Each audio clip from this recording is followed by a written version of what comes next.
You know that I can't do that. That's not how our legal... Well, I'm going to have to get someone. How would you react if someone hurt the person that you love the most? How do you even hold yourself back in cases like that? He's looking directly at Madison.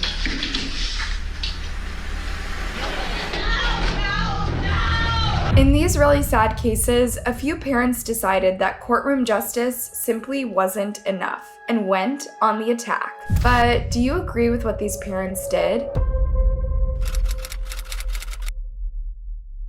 Now, Hartley Anderson was a very special 5-year-old. She lived in the Madison Park apartments in Vancouver with her mom Natasha and her mom's boyfriend. This guy was called Ryan Burge. Hartley was already becoming a great little person. She had only just turned 5, and she was such a total sweetheart, and she really loved dogs. Her aunt said that she tries to wrap my dog in blankets because she thinks they are cold. She is genuinely a sincere, caring kid. That is so adorable. Now, on Friday, November 2nd, 2018, Hartley's mom went to work for the day. She left her boyfriend, Ryan Burge, to look after her daughter, trusting him to take care of her. But when Natasha got home that afternoon, she found her daughter lying unconscious on the apartment floor. It looked like she'd been badly hurt. Her mom called 911 for help, and the first responders immediately took little Hartley to the hospital. They said that she had severe head trauma, which I think would have been really hard for anyone to miss.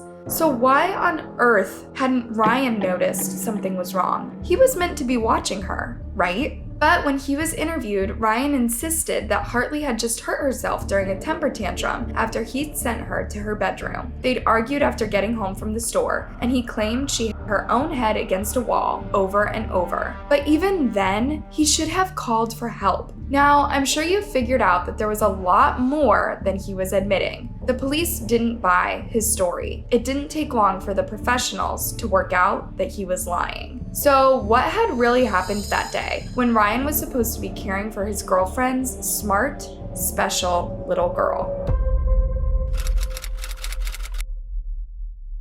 While investigators were trying to figure out what happened to Hartley, another family was facing a different, but still utterly disturbing sort of terror. Shirellda Terry was 18 years old when she went missing on July 10, 2013, after leaving her summer job at Cleveland Elementary School. Her grandma, Rosetta Terry, described her as a good girl. She was a hugger. We used to tease her that we were going to put her on a hug diet. And the family and lots of volunteers worked hard to try to find her, posting flyers and handing them out all over the street. We're asking for a miracle.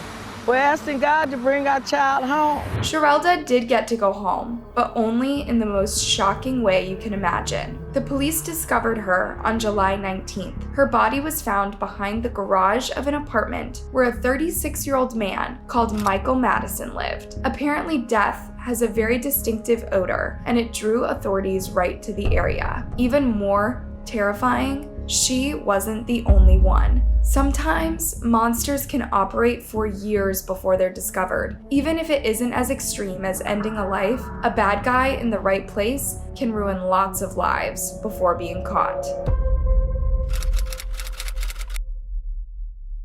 People who hurt children and take their lives are horrific enough. But what about the monsters who prey on them in a different way? Especially in a sport like gymnastics, where they should only be worrying about learning and becoming the best. Surely that would be a safe environment, right? With the case of Larry Nassar, he was in a position to access lots of vulnerable girls. He was a doctor specializing in physical therapy and was married with 3 kids of his own. In 1986, he started to work as an athletics trainer for the USA gymnastics team, and with another team in 1988. He also worked with 2 other major gymnastics training schools. After so long in that business, there had to be a lot of trust there. He developed a new kind of therapy that involved a lot of intimate touching. Let's say he didn't tend to request consent or wear the proper gloves when he did it. But because he had such an amazing reputation, nobody questioned it. The gymnast coaches often sent their students to Larry when they were injured or for other physical therapy. Gymnastics is a really tough sport, and a lot of kids will do literally anything to succeed in it. So they'll accept that their coaches know best, right? This makes what happened to so many of the gymnasts at his hands beyond heartbreaking. And when I was 14 years old, I tore my hamstring in my right leg.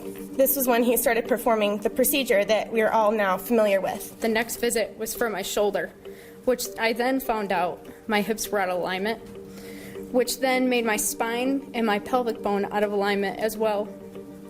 And this is when Larry decided that it was medically acceptable to violate a 16-year-old girl. But Larry kept denying that he'd done anything wrong, and he tried gaslighting his victims. But when the truth emerged, one father would find it impossible not to try and take the law into his own hands.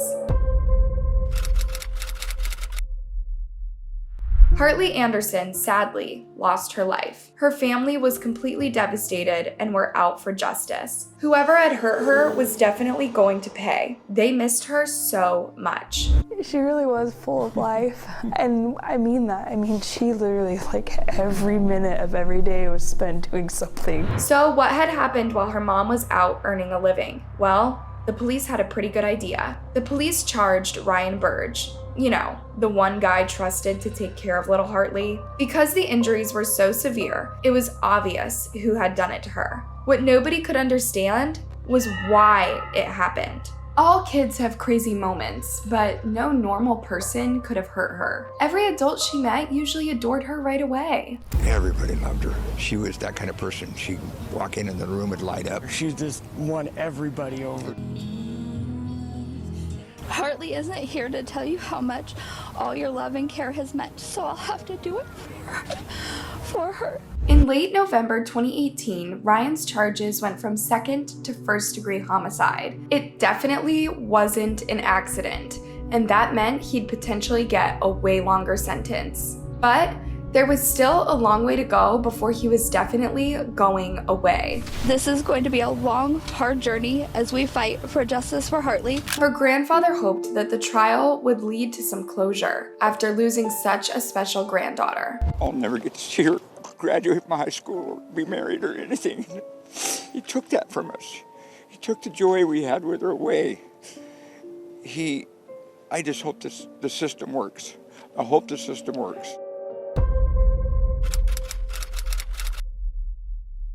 The authorities were also looking for justice for more women that Michael Madison had taken to his apartment. It didn't take them long to discover the remains of 2 other women stowed away in his basement. There was evidence of decomposition fluid in several parts of the apartment building.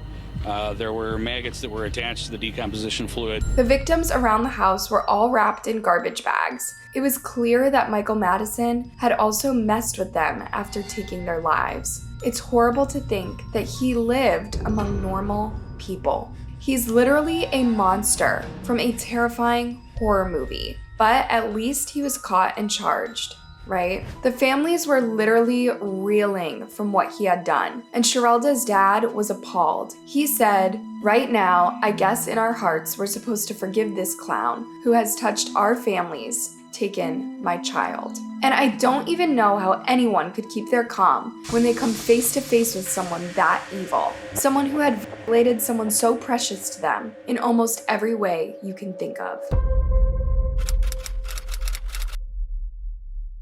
Larry Nassar was also on trial for his violations, and people had been complaining about how he took advantage of them since the early 1990s. A gymnast named Maggie Nichols finally reported him in 2015 after they heard another gymnast discussing his behavior. He had a way of getting the vulnerable athletes to do what he wanted and stalking them on social media to make friends with them. His creepy behavior, including helping with pressure points in the grossest way, wasn't even fully confronted until 2018, though he did at least get fired by his university in 2016 and USA Gymnastics cut all ties. Even the FBI had ignored what he was doing for a very long time, despite the long transcripts describing his disgusting attacks on the poor girls. It was really too little, too late. But would the girls he hurt so badly ever receive justice? There were so many charges against him in between 2016 to 2018 that it seemed like it would never end for the gymnasts and their families. And for one father of the 3 victims, it was almost a breaking point. He just took my niece, everybody, our little Hartley from us, and she just turned 5. She didn't even get to, she's 2 weeks into being 5 years old.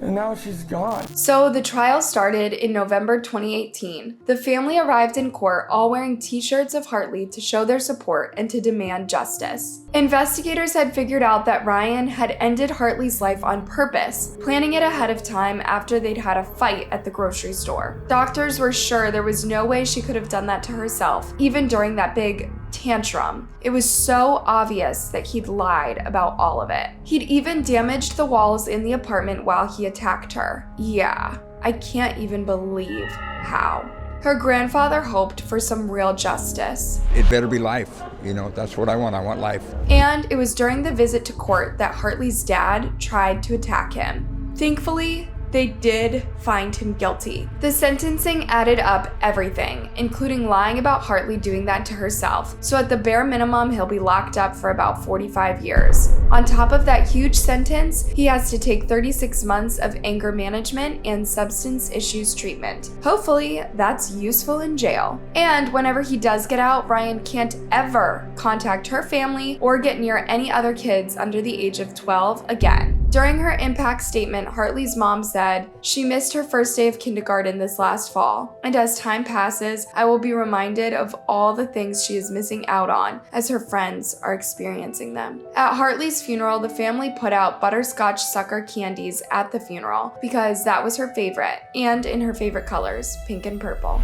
The only comfort I know is that Jesus is holding her, and I will see her again. But for now, my heart is broken. Fly high, little Hartley. The trial of homicidal killer Michael Madison was really harrowing. During his impact statement, Shirellda's dad turned to the person who'd hurt his daughter, and he suddenly attacked Michael in the courtroom. He was held back while that sick freak laughed. When they asked Van Terry why he'd done it, it sounded like he was being taunted by that monster. He said, "He looked at me and smiled, and I thought it was so disrespectful." Sonia Richardson explained why her brother had launched himself at the sicko. During the sentencing, you have the families there, and they're pouring out their hearts and saying how they're going to miss their families and what their families meant to him.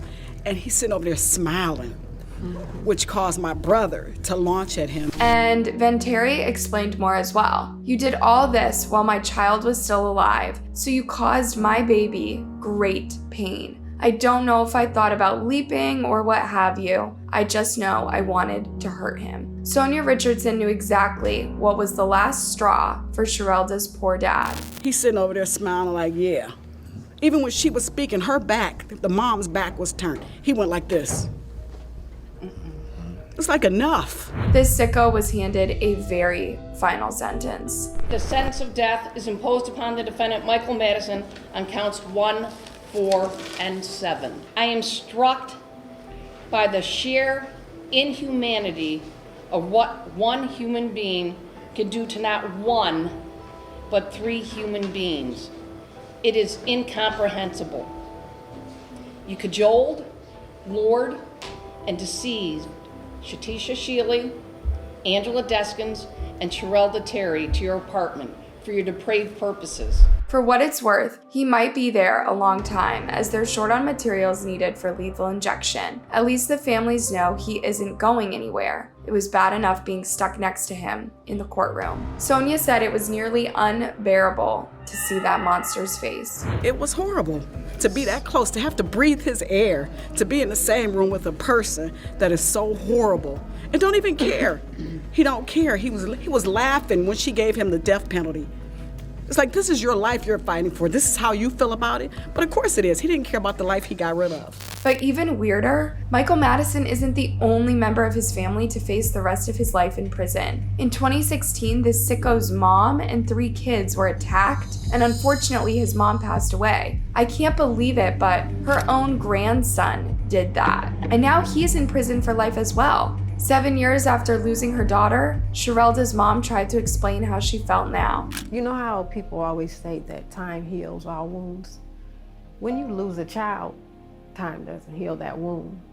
You get over certain parts, but it's something that you learn to live with.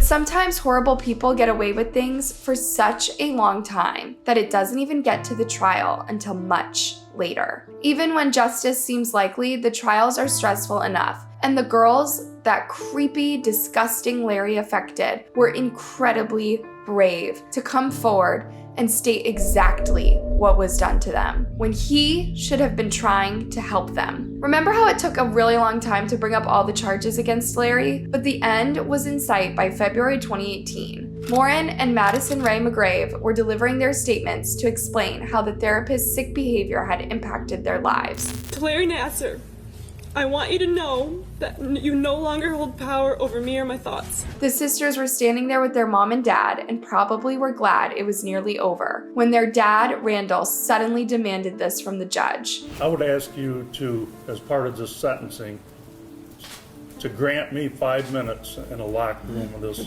demon. In fairness to the judge, that is definitely not how you act in a courtroom. He was strongly warned for his language, but it's really hard not to empathize with the father, or maybe cheer him on when he hits his breaking point. Because trust me, he wasn't going to stop at just cussing out that predator. And I'm sure a lot of us would like 5 minutes alone with him and maybe a baseball bat too.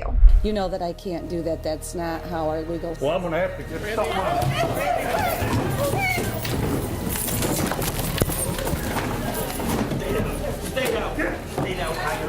Let me have it, son of a... You can hear just how upset Randall's daughters are by this violence.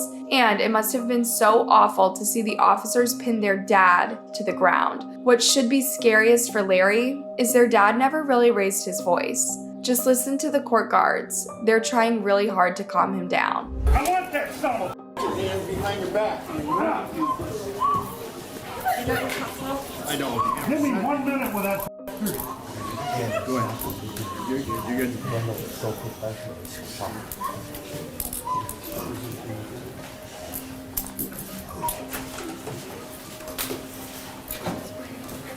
1 minute. Relax, sir. Relax. Take it easy, buddy. Just relax.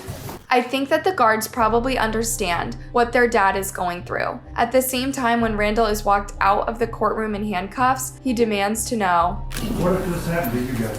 What this disgusting creep did to his daughters was unbearable to him, and you see just from the look on his face. In his statement and apology for his conduct afterward, how he responded makes even more sense. Randall explained how he supported his daughter's gymnastics, and when they were injured, he encouraged them to visit Larry to get their issues fixed. He had absolutely no clue what was really being done to them. He had sent them straight into that monster's path. Sometimes it even happened while their parents were in the same room. Randall's daughter Lauren is still traumatized by this evil man. She said, I trusted you, my parents trusted you, my two sisters who also had unfortunate experiences with you trusted you, and now I feel like I'll never be able to trust another man ever again. Because, again, you're meant to trust your doctor, right? This creep was supposed to be helping them heal their injuries, and instead took advantage and ruined their lives and lots of others. There is a little good news though. The judge did not prosecute Randall for his attack on Larry, and I think that is some justice anyway. It's probably best that Larry was in the hands of the cops and not their dad, at least until he goes to prison. This attack is probably the easiest Larry will ever have it. After all that drama, the rest of the case went ahead without any more fights in the courtroom. It was pretty clear cut that he was guilty now that someone had paid attention, and it was really bad. Thomas Brenna, a coach who had sent lots of his students into Larry's clutches for years, was completely furious. For the record, go to hell. But what you did to everybody else who trusted you and sent girls your way is disgusting, reprehensible, unforgivable. Over 140 cases of violation were recorded, and there had been a shocking amount of cover-up by the people he worked for. But would these victims see him be put away for good, where he couldn't hurt anyone ever again? On February 5th, 2018, Larry Nassar was finally sentenced to 60 years in prison, and then he was handed another 40 to 175 under Michigan law. So don't worry, he is never getting out again. Unless, you know, he lives to 144 years old. So he's losing 1 year for each victim, at least the ones that we know of. There were definitely more going all the way back to 1992. It's just a shame it took such a long time to catch up and make him pay. Maybe that lengthy stay will help him understand exactly what harm he did to those gymnasts. But I wouldn't hold my breath. Would you? Given just how many awful people end up in court, why do you think they aren't attacked all the time? Let me know what you guys think about these cases.